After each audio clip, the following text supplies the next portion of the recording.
প্রধান উপদেষ্টা ডক্টর ইউনূস খুবই পুরনো পরিচিত পথে গেছেন।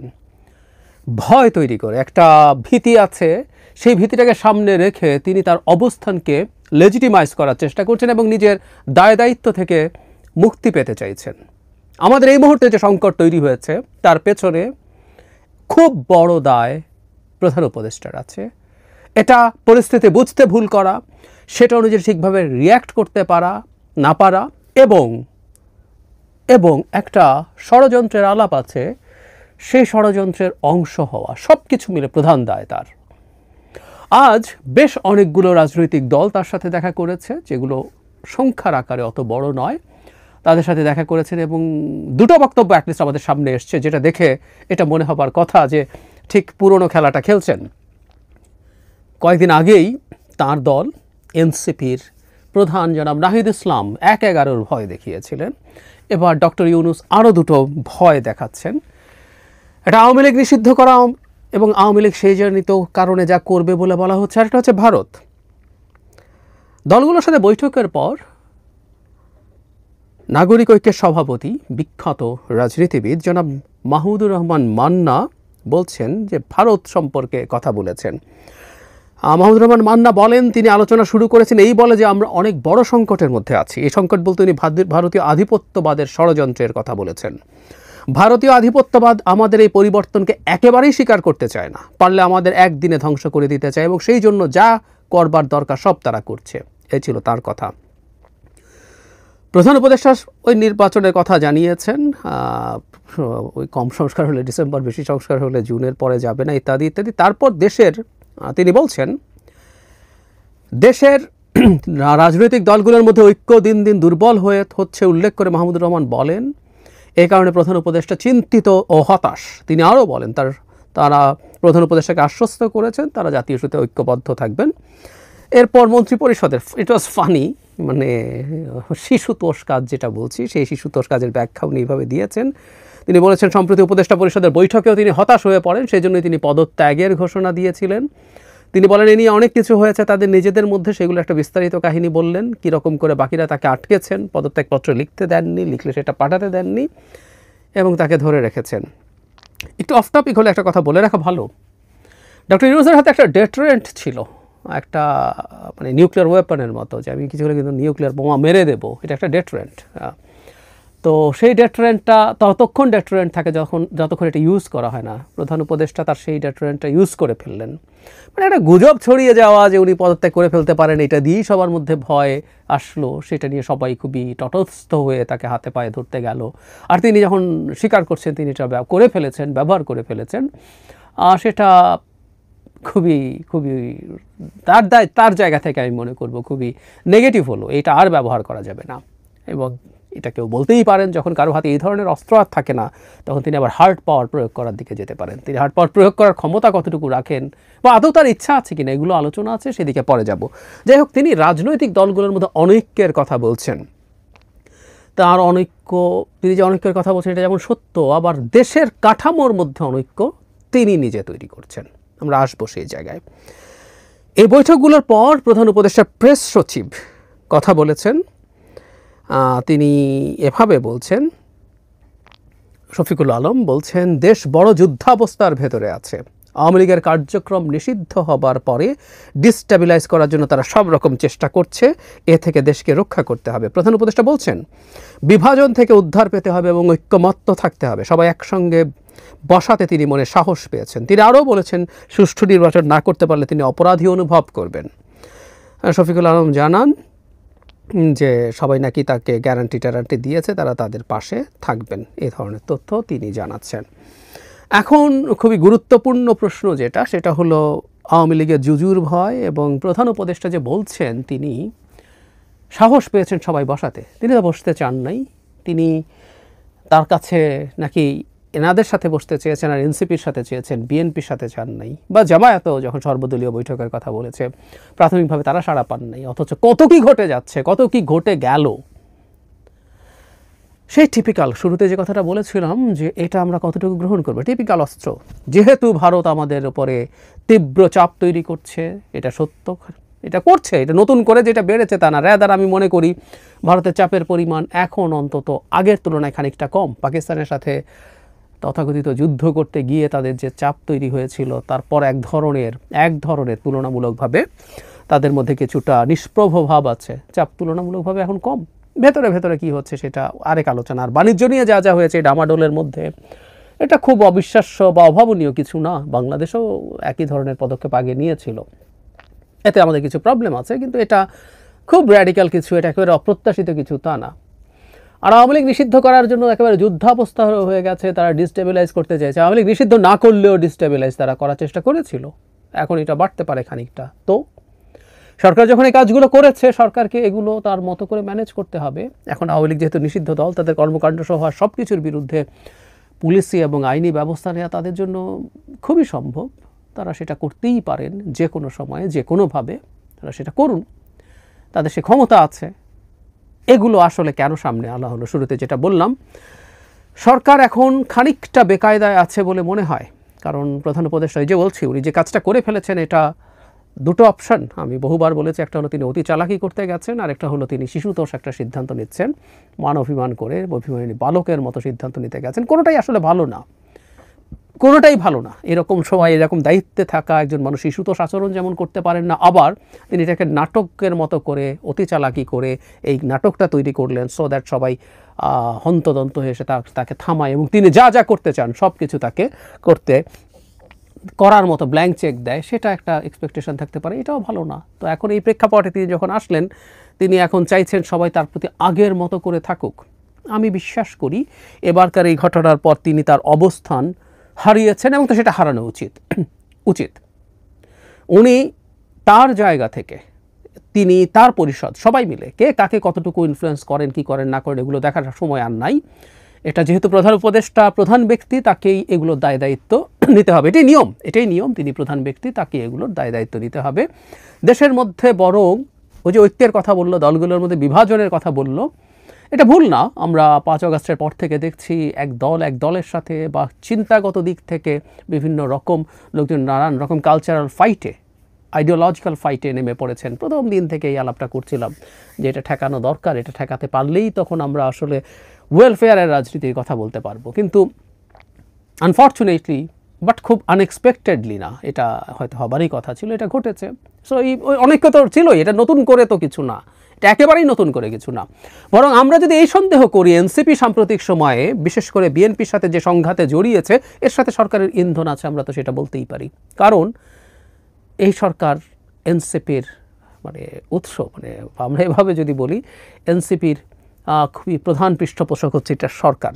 এই সরকারেরই দল হচ্ছে এনসিপি। সো এনসিপি ইশরাক ইস্যু থেকে শুরু করে আরও বিভিন্ন ক্ষেত্রে বিএনপির সাথে যে সংঘাতের পরিস্থিতিতে গেছে, সেই সংঘাতের পরিস্থিতিতে যাওয়াটা তো সরকারের প্রেসক্রিপশানে না, কিভাবে বলবো, সেই বিভাগ তারা তৈরি করছেন। এর সাথে আমরা এটা যোগ করতে চাই, সাম্প্রতিক সময়ে বিশেষ করে সেনাবাহিনীর সাথে যে পরিস্থিতি, প্রাথমিকভাবে তার সরকারের দিক থেকে তৈরি করা হয়েছে একজন নিরাপত্তা উপদেষ্টাকে যে কোনো কিছু করার পারমিশন দিয়ে, সেটার দায়ও তো তাদের। বিএনপির সাথে একই কথাই বলবো যে দেশের সবচেয়ে বড় রাজনৈতিক দল, যে রাজনৈতিক দলটা সত্যিকার অর্থে যদি মনে করে যে আমরা এখন মাঠে নেমে যাব সরকারকে চাপ দেওয়ার জন্য, সেটা তারা কিভাবে সামলাবেন আমি জানি না। সো এরকম শক্তিশালী একটা দলকেও ধীরে ধীরে রাস্তার দিকে ঠেলে দেওয়া হচ্ছে নির্বাচন চাওয়ার জন্য। প্রত্যেকটা তার জায়গা থেকে হচ্ছে, তাদের জায়গা হচ্ছে। মূল জায়গায় যে বিভেদ, এটা সরকার তৈরি করছেন, এবং এই সরকারের প্রধান হিসাবে ডক্টর ইউনূস তৈরি করছেন, আমরা এভাবেই বলবো। আমি গতকালই একটা ভিডিওতে বলেছি, আমি এটাকে সিরিয়াসলি এন্ডোর্স করি। 3টা শক্তি, সরকার, প্রধান দল বিএনপি এবং সেনাবাহিনী। তাত্ত্বিক আলাপ করছি না, সেনাবাহিনী এই মুহূর্তে বাংলাদেশে ঠিক সরকারের ইন্টিগ্রাল পার্ট, এভাবে আমরা বলবো না। সো এই 3টা শক্তির মধ্যে যদি ঐক্য ঠিকঠাক মতো না থাকে, তাদের মধ্যে আন্ডারস্ট্যান্ডিং না থাকে, তারা একটা ভারসাম্যের পয়েন্টে পৌঁছতে না পারেন, আমাদের কপালে খারাপই আছে। এবং এটা পৌঁছার চেষ্টা দূরেই থাকুক, ডক্টর ইউনূসের সরকার সেই চেষ্টা ধ্বংস করেছেন, নষ্ট করেছেন। যেসব স্টেটমেন্ট দিয়েছেন, যেভাবে দিয়েছেন, এবং দলের সাথে যেভাবে বিহেভ করছেন, তাতে এটা খুব ক্লিয়ার। ওনারা মনে করছেন ওনারা শক্তি প্রয়োগের পথে হাঁটলেই ভালো করবেন। এবং আমি জানি না বিদেশিরা কে তাদেরকে কী ধরনের সাপোর্ট বা ব্ল্যাঙ্ক চেক দিয়েছে। ভারত তো দিচ্ছে না, আমেরিকা কতদূর দিচ্ছে, কি বলছে, উই রিয়েলি ডোন্ট নো। তবে আমাদের একটা কথা মনে রাখা দরকার আছে, আমেরিকা সরে গেলেও শেষ পর্যন্ত শেখ হাসিনার বিরুদ্ধে থাকা থেকে ভারতের চাপে শেখ হাসিনার মতো লোককে ফেলে দেওয়া গিয়েছিল, এই দেশের মানুষজন সেটা করেছিল। সুতরাং আমি জানি না সরকারের ক্ষমতার ভিত্তি কী দেখে তারা মনে করছেন তারা এসব করে পার পেতে পারেন, আমি জানি না, কিন্তু ওনারা এটা করছেন কিছু জুজুর ভয় সামনে এনে। ভারত বা আওয়ামী লীগ অতি পুরনো, এগুলো অতি ব্যবহারে, এগুলো জীর্ণ, এগুলোর ভোঁতা অস্ত্র, এগুলো ব্যবহার করে প্রতিবার সবসময় বা ১-১ জনাব নাহিদ ইসলাম যেভাবে করছেন সব একসাথে এনে এগুলো নিয়ে সবাইকে ব্যস্ত করে দিয়ে তোমরা সবাই এক হয়ে যাও, আমি যা ইচ্ছা তাই করি, ওটা আর হবে না। ওই সব অস্ত্র দিয়ে কাজ হবে না। এবং আমরা মনে করি সরকারের এই ধরনের কনস্ট্যান্ট ম্যানুফ্যাকচারের জন্য এই ভীতি সামনে আনা, অব্যর্থ অস্ত্র মনে করা থেকে সরে আসা উচিত। সরি, এই অস্ত্রগুলো ভোঁতা হয়ে গেছে। আমাদের প্রধান উপদেষ্টা ডক্টর ইউনূস আজ চীনে গেলেন স্বাধীনতা দিবসে। কোইন্সিডেন্টালি তার এই সফরটা হচ্ছে স্বাধীনতা দিবসে তিনি চীনে গেছেন, এবং চীনে যাওয়া নিয়ে বলা বাহুল্য নানা রকম স্পেকুলেশন ভারতে তৈরি হয়েছে। এটা নিয়ে কথা বলবো, তা চীনে যাওয়ার তাৎপর্য বা আমরা আসলে কী অর্জন করতে পারি এই বৈঠক থেকে, সফর থেকে, সেটা নিয়ে কথা বলবো। কিন্তু তার আগে একটা জিনিস একটু কথা বলে নেওয়া দরকার, যে ভারতের সাথে শীর্ষ পর্যায়ের বৈঠক, মানে স্পেসিফিকলি বললে জনাব মোদির সাথে ডক্টর ইউনূসের বৈঠক নিয়ে অনেক আলাপ চলছে। এর মধ্যে খুব সহসাই তারা দুজন একই সম্মেলনে যাচ্ছেন, বিমস্টেক সম্মেলন। এটা এপ্রিলের শুরুতে হবে ব্যাংককে, থাইল্যান্ডে। আমাদের প্রধান উপদেষ্টা চীন থেকে দেশে আসবেন, এসে উনি ওখানে আবার যাবেন, এবং সেখানে গিয়ে তিনি জনাব মোদির সাথে একটা সাইড লাইনে দ্বিপাক্ষিক বৈঠক চেয়েছিলেন।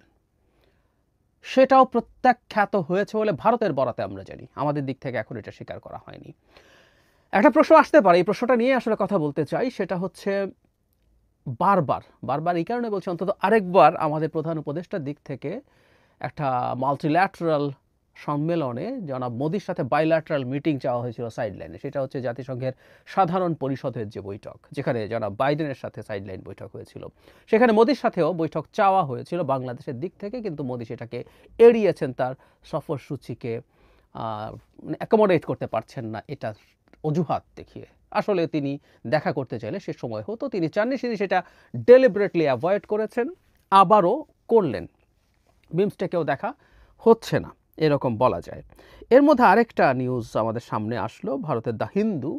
সেখানে দ্য হিন্দুকে আমাদের প্রধান উপদেষ্টার প্রেস সচিব মিস্টার শফিকুল আলম বলেছেন, আমি একটু পড়ি, মানব জমিন এই রিপোর্ট থেকে একটা রিপোর্ট করেছে, সেটা হচ্ছে এরকম: বাংলাদেশের প্রধান উপদেষ্টা ডক্টর মোহাম্মদ ইউনূস চীনের আগে ভারত সফর করতে চেয়েছিলেন বলে জানিয়েছেন প্রেস সচিব শফিকুল আলম, তবে ঢাকার অনুরোধে সাড়া দেননি দিল্লি। তিনি বলেন, বাংলাদেশের অন্তর্বর্তী সরকারের প্রধান উপদেষ্টা চীন সফরের আগে ভারত সফর করতে চেয়েছিলেন, ভারত পক্ষ কোনো ইতিবাচক সাড়া দেননি। ডক্টর ইউনূস ভারতের সঙ্গে উষ্ণ দ্বিপাক্ষিক সম্পর্ক চান উল্লেখ করে শফিকুল আলম বলেন, আমরা আসলে আমাদের আগ্রহ দেখিয়েছি এবং আমরা গত বছরের ডিসেম্বরের প্রথম দিকেই ভারতীয় পক্ষকে প্রধান উপদেষ্টার ভারত সফরের জন্য ভারতকে অনুরোধ করেছি।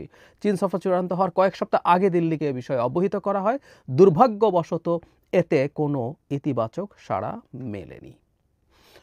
আমরা তাহলে বুঝতে পারছি ঘটনাটা কি ঘটেছে। এখন এই যে বারবার দ্বিপাক্ষিক বৈঠক চাওয়া হয়েছে, একেবারে ভারত সফর করতে চেয়েছিলেন আমাদের প্রধান উপদেষ্টা, এছাড়া মাল্টিল্যাটারাল বৈঠকের মধ্যে দ্বিপাক্ষিক বৈঠক চাওয়া হচ্ছে, অ্যাপারেন্টলি মনে হতে পারে যে আমাদের দিক থেকে আমরা অনেক দুর্বলতা দেখাচ্ছি কিনা, বিশেষ করে যখন প্রত্যাখ্যাত হচ্ছি। জাতিসংঘের সাধারণ পরিষদে যেখানে দুজনই গেছেন, সেখানে কিছুটা সময় করে আমাদের প্রধান উপদেষ্টার সাথে একটা সৌজন্য ধরনের বৈঠকও ভারত করেনি, এটা আমাদের মনে থাকার কথা।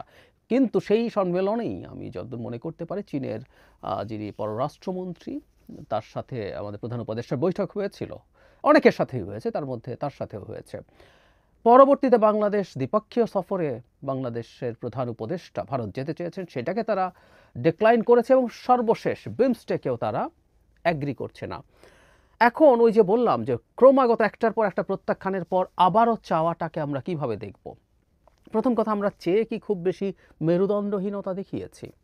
আমি একটা কথা প্রায় বলি, সেটা হচ্ছে আমরা যারা ক্ষমতায় নেই, দায়িত্বে নেই, যারা বাইরে আছি, তারা অনেক কিছু বলতে পারি, পারলে ভারতের সাথে যুদ্ধ লাগিয়ে দিতেও আমরা অনেকে প্রস্তুত, আমরা যুদ্ধে নেমে যাব, ভারতের 7 সিস্টার্সকে আলাদা করে দিতে হবে, এই নানান আলাপ টালাপ আমাদের দেশে বিভিন্ন পরিস্থিতিতে লোকজন করছেন, কিন্তু কেউ যখন ক্ষমতায় থাকেন তাকে অনেক কিছু হিসাব করতে হয়। ভারতের সাথে আমাদের প্রচুর এনগেজমেন্ট ছিল, আছে এবং থাকবে। অন্তত আমরা দুজনের প্রতিবেশী, যেটা আমরা কেউ পাল্টাতে পারি না। সো এখানে জিওপলিটিক্যাল গুরুত্বপূর্ণ হিসাব আছে, এখানে ইন্টারন্যাশনাল পলিটিক্সের নানান ইকুয়েশনস আছে। সব কিছুকে একত্রে রেখে ভারতের সাথে এনগেজমেন্ট ইজ ইম্পর্ট্যান্ট, তবে সেটা সমমর্যাদার ভিত্তিতে। খেয়াল করি আমরা ডক্টর ইউনূসের মতো মানুষ, যিনি ভারতের সাথে শত্রুতা করছেন বলবো না, কিন্তু ভারতের সাথে তিনি মাথা উঁচু করে, মেরুদণ্ড সোজা করে, শক্ত করে ভারতের চোখে চোখ রেখে কথা বলছেন, সেই ডক্টর ইউনূসও কিন্তু এই ধরনের একটা বৈঠক চেয়েছেন দ্বিপাক্ষিক। কারণ দুই পক্ষেরই উচিত তাদের দিক থেকে উত্তেজনা কমিয়ে আনা, ডিএসকালেট করা বলি আমরা যেটাকে, টেনশনের। কিন্তু সেটা ভারত করতে চাইছে না। এই বার্তা আসলে এখন অন্তত 3বারের পর এটা খুব পরিষ্কার, খুব পরিষ্কার। সো ডক্টর ইউনূসের জায়গা থেকে তিনি আসলে এই চাওয়াগুলোর মাধ্যমে এটা প্রমাণ করতে পারলেন যে তার দিক থেকে অন্তত দ্বিপাক্ষিক সম্পর্ককে উন্নত করার চেষ্টা ছিল। মানে কখনো যাতে এই অভিযোগ না আসে আমাদের উপরে যে আমরাই তাদের সাথে অনেক বেশি শত্রুতা করেছি, মানে ভারত আমাদের সাথে শত্রুতা করেছে। সব কিছু আসলে ভারতেরই চাওয়া উচিত ছিল যে একটা দ্বিপাক্ষিক বৈঠক হোক, কিন্তু সেটা না চেয়ে রাদার আমরা চাইলাম, সেখানেও শত্রুতা করে তারা এই ধরনের প্রত্যাখ্যান দেখিয়েছে। ভারতের মিডিয়াতেও যখন এই নিউজ গেল, দ্য হিন্দুতে জনগণও জানলো যে আমাদের দিক থেকে আমরা চেষ্টা করেছি এই টেনশনটা কমিয়ে আনার জন্য, কিন্তু সেটা ভারত অ্যাগ্রি করেনি। সো এই বিবেচনায় কয়েকবার চাওয়া, এটা নিয়ে 3বার অন্তত হলো, এই চাওয়াটাকে আমি আসলে ভুল বলে মনে করি না। কেউ কেউ বলতে পারেন যে আমরা ভারতের সামনে অনেক বেশি নতজানু হয়ে পড়লাম কিনা। তবে আমি একটা জিনিস মনে করি, সর্বশেষ বিমস্টেকে যে সাইডলাইনে দ্বিপাক্ষিক বৈঠক চাওয়া হয়েছে, সেটা ডিক্লাইন করার পর থেকে আসলে বাংলাদেশের দিক থেকে আর একবারও মোদির সাথে ডক্টর ইউনূসের বৈঠক চাওয়া উচিত না, কোনোভাবেই না। দ্বিপাক্ষীয় বৈঠক তো বটেই, কোনো মাল্টিল্যাটারাল কোনো সম্মেলনে যদি তারা দুজনই যান, সেখানেও চাওয়া উচিত না। এবার ভারতের পালা, ভারতকে চাইতে হবে শীর্ষ কোনো বৈঠক আমাদের প্রধান উপদেষ্টার সাথে হবে কিনা। আমি ধারণা করি ভারত এটা আসলে চাইবে না, করবে না, কারণ তারা সিদ্ধান্ত নিয়েছে তারা এই সরকারকে তীব্রতম চাপে রাখবে। দুই শীর্ষ নেতা যদি বসেন, সেটা চাপটাকে, স্ট্রেসটাকে অনেকটাই রিলিজ করে দেয়। আমি আগে অনেক কথা বলেছি এটা নিয়ে, যে শুধুমাত্র এই সরকারের সাথে প্রবলেমের জায়গা না, মানে তাদের অভ্যন্তরীণ রাজনীতি আছে। বাংলাদেশে এই সরকার জঙ্গিবাদী, মৌলবাদীদের সরকার, তারা বাংলাদেশে প্রচুর মৌলবাদী কর্মকাণ্ড করছে। বিশেষ করে পশ্চিমবঙ্গের যে বিধানসভা নির্বাচন আছে আগামী বছর 26 মার্চ এপ্রিলের দিকে, তার আগ পর্যন্ত তারা এই ধরনের রেটরিক চালিয়ে যাবে। এটা অন্যান্য রাজ্যেও তাদের যে রাজনীতি আছে সেটাকে হেল্প করবে। অ্যাট দ্য সেম টাইম আমি যেটা ধারণা করি, মানে ইতিহাসে সম্ভবত এই প্রথম ভারতের একজন প্রাইম মিনিস্টার দেখলেন হি ইজ ডোয়ার্ভড, মানে ডক্টর ইউনূসের সামনে তিনি অনেক ক্ষুদ্র, অনেক তুচ্ছ হয়ে গেছেন। মানে ভারতের প্রাইম মিনিস্টার বাই ডিফল্ট, এত বড় একটা দেশ, এত বড় অর্থনীতি, মিলিটারি সুপার পাওয়ার, যার নিউক্লিয়ার ওয়েপন আছে, অনেক কিছুই আছে, অনেক সমালোচনা আছে, আবার তাদের অনেক কিছুই আছে। তো যিনি ভারতের পৃথিবীর সবচেয়ে জনবহুল দেশটাকে যিনি নেতৃত্ব দেন, তার এমনি বাই ডিফল্ট একটা বিরাট ইমেজ থাকে। আমাদের তুলনামূলকভাবে অনেক ছোট, তুলনামূলকভাবে অনেক কম ক্ষমতাশালী একটা দেশের প্রধানমন্ত্রী বাই ডিফল্ট তার চেয়ে নিচে থাকবেন। কিন্তু ডক্টর ইউনূসের মতো ব্যক্তিত্ব থাকার কারণে জনাব মোদি তার ছায়ায় ঢাকা পড়ে যান। এটা সম্ভবত মোদি নিতে পারেন না ব্যক্তিগতভাবে নিতে পারেন না। এই কারণে বলছি, মোদিদের মতো মানুষ যারা আসলে গণতান্ত্রিক ব্যবস্থায় নির্বাচিত হয়ে আদতে ফ্যাসিস্ট এবং স্বৈরাচারী, যারা বিরাট শক্তিমান হিসাবে নিজকে পোট্রে করার চেষ্টা করেন জনগণের সামনে, সেই মানুষটা যখন একটা মাল্টিল্যাটারাল জায়গায় যাবেন এবং ডক্টর ইউনূসের সামনে তাকে ছোট বলে মনে হবে, সেই জিনিসটা তার ছায়ায় ঢাকা পড়ছেন, ওভারশ্যাডোড হচ্ছেন, এই জিনিসটা মোদি মেনে নিতে পারে না। প্লাস যেহেতু সরকারের পতন হয়েছে এবং সেই সরকারের পতনের পরপরই ডক্টর ইউনূস ক্ষমতায় এসছেন, আমরা একটা কথা মনে রাখবো, শেখ হাসিনার কোনো পদক্ষেপ ভারতের এন্ডোর্সমেন্ট এবং পরামর্শ ছাড়া হয়েছে বলে আমরা মনে করি না। সুতরাং ডক্টর ইউনূসকে যে হয়রানিও করা হয়েছে, সেটার পেছনেও ভারতের সায় এবং হয়তো পরামর্শই ছিল। সুতরাং তাদের সাথে ব্যক্তিগত, ডক্টর ইউনূসের প্রতি তাদের ব্যক্তিগত ক্ষোভ, ক্রোধ, ঘৃণাও থাকার সম্ভাবনা আছে, কারণ তারা যেভাবে ডক্টর ইউনূসের সরকারকে সমস্যায় ফেলার চেষ্টা করছেন ভায়া ডিসইনফরমেশন, মানে আমি শুধুমাত্র ভারতের মিডিয়ার কথা বলছি না, তাদের সরকারের দিক থেকেও তারা যে আচরণগুলো করছে।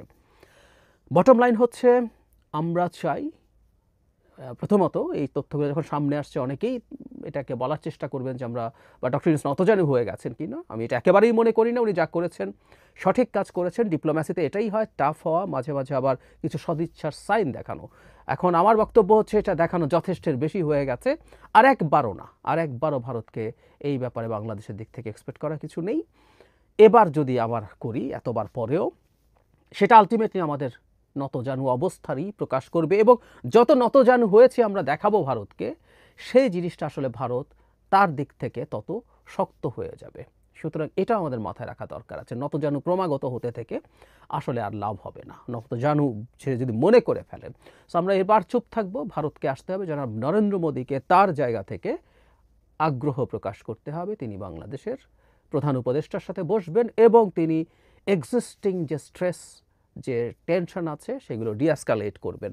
দুই দেশেরই সংকট হচ্ছে এবং বিশেষ করে ভারতের দিক থেকে তাদের নিজের নাক কেটে পরে যাত্রাভঙ্গ করা এক ধরনের কাজ আমরা অর্থনৈতিক ক্ষেত্রে দেখতে পাচ্ছি। এছাড়া সিকিউরিটি ইস্যু তো আছেই। এই যে চীনে যাচ্ছেন, চীনে যাওয়াটা ইন এনি কনসিডারেশন ভারতের জন্য একটা স্ট্রেসের জায়গা, কারণ চীন চাইবে এই সময়ে বাংলাদেশের সাথে সম্পর্ক অনেক বেশি, প্রয়োজনের চাইতেও বেশি ডেভেলপ করতে। পাকিস্তান সেই চেষ্টা করছে। এখন ভারত যদি মনে করে সেই ব্যাপারগুলো নিয়ে বাংলাদেশের সাথে কথা বলবে, তাহলে সম্পর্কটাকে ডিএসকালেট করতে হবে, টেনশনটাকে সম্পর্কটা নর্মাল জায়গায় এনে তারপর আলাপ করতে হবে। এবার ভারতের পালা।